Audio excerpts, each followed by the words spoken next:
खबर है, पत्नी से विवाद के बाद युवक ने जहर पी लिया। इलाज के दौरान युवक की मौत हो गई। पत्नी को चौथ पर पीहर से लाने गया था युवक।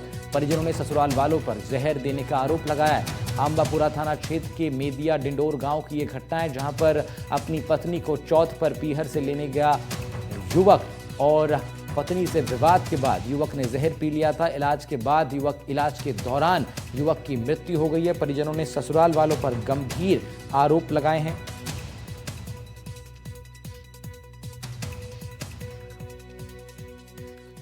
उधर अगली खबर भीलवाड़ा से आ रही है, जहां तस्करों ने पानी के टैंकर को अफीम तस्करी का जरिया बना लिया। 1 करोड़ रुपए का 700 किलो अफीम डोडा चूरा जब्त हुआ है। 35 प्लास्टिक के बोरों में यह मादक पदार्थ भरा हुआ था। पिता पुत्र सहित 3 लोगों को इस पूरे प्रकरण में फिलहाल गिरफ्तार कर लिया गया है। तस्करों के टैंकर को एस्कॉर्ट एक गाड़ी कर रही थी। पुलिस को चकमा देने की कोशिश थी, जो फिलहाल नाकाम कर दी गई है।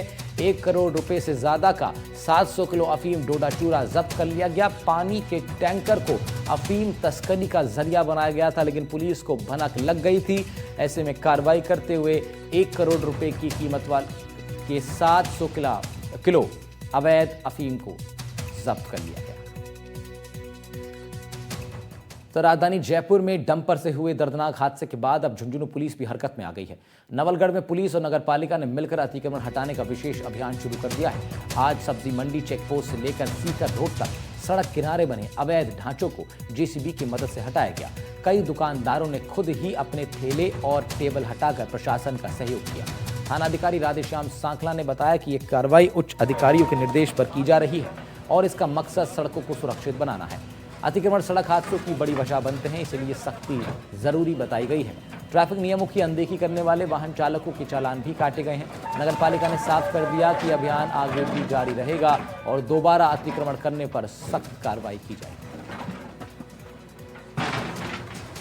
राजस्थान में बहुत विभत्स बस दुर्घटनाएं हुई हैं, चाहे वो फड़ौदी की बस दुर्घटना हो, चाहे जयपुर में डंपर द्वारा की गई दुर्घटना हो।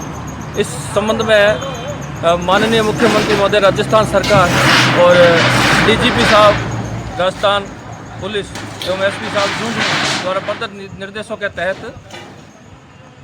एक अभियान चलाया जा रहा है। इस अभियान के अंदर अवैध वाहनों के खिलाफ कार्रवाई होगी। एमवीएफ की कार्रवाई ज़्यादा से ज़्यादा होगी। सड़कों के ऊपर, राजमार्गों के ऊपर जिन्होंने अतिक्रमण कर रखे हैं, जिससे आवागमन बाधित हो रहा है, उनके खिलाफ भी कार्रवाई की जा रही है और ये अभियान कई दिन चलेगा।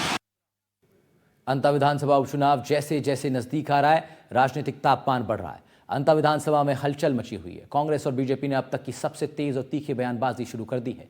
दोनों दल एक दूसरे पर आरोपों की झड़ी लगा रहे हैं और चुनावी मुद्दों को लेकर आम जनता को भी कड़ा संदेश दिया जा रहा है। लेकिन अभी मतदाता खुलकर अपनी राय नहीं रख रहा। वो दोनों दलों की रणनीति और प्रत्याशियों को बारीकी से तोल रहा है। जरा ये रिपोर्ट देखिए।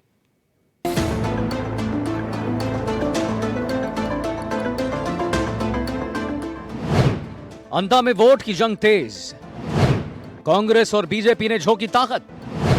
अंता में बयानबाजी से गरमाया माहौल। अंता उपचुनाव बना साख की लड़ाई। एक एक वोट पर टिक गई प्रतिष्ठा।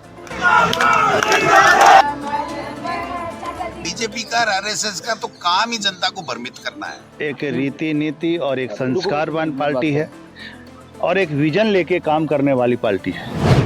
अंता उपचुनाव की तारीख नजदीक आते ही दोनों पार्टियों ने अपने अपने उम्मीदवारों को ताकतवर बनाने की कवायद तेज कर दी है। कांग्रेस और बीजेपी के नेता जनता के बीच पहुंचकर खुद को जनता का सबसे भरोसेमंद विकल्प साबित करने की कोशिश में लगे हैं।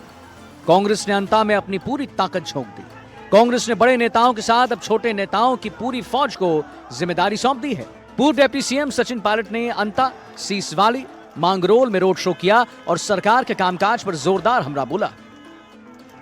इस उपचुनाव में इस 2 साल की जो नाकामी रही है, जो वादा खिलाफी रही है, जो निष्क्रियता रही सरकार की, उसका भी जनता आकलन करेगी।